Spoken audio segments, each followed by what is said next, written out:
Welcome to the lab, come on in.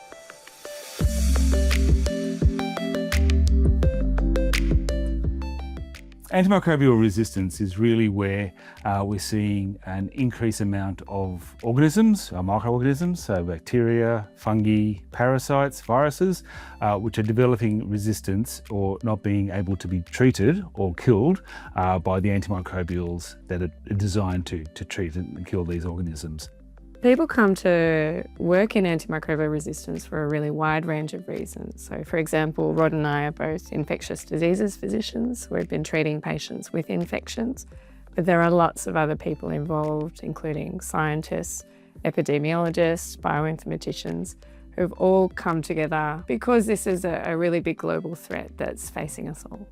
We're also looking at outbreaks and trying to detect outbreaks and looking at how we can improve detection and monitoring of those and preventing hospital spread within each hospital, but also between hospitals, and look at how antibiotics are prescribed within our different settings. And we do lots of research of behaviour of why people do prescribe antibiotics. We do know that overuse and misuse of antibiotics is one of the drivers of antibiotic resistance that we're seeing. So we really want our physicians to be prescribing antibiotics in the most appropriate way for every single patient.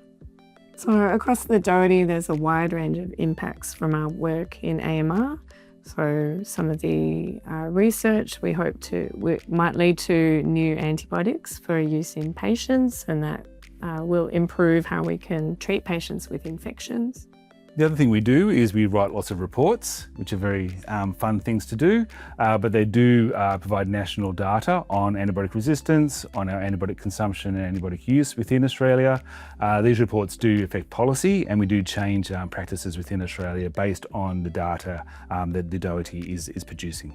I do a lot of capacity building and training within our Asia Pacific nations. So we do laboratory workshops where we teach people how to detect antibiotic resistance on the bench within these countries. You can walk into the day thinking, oh, it's going to be a busy day, but all that gets thrown out the door because you've got to have an emergency in front of you where you've got to actually pivot to really look at something which you weren't expecting to that day. And I think that's really engaging. I could be speaking to people from 3 different countries, to government, to laboratory staff, to people doing basic science research. And it's really exciting to be able to do that.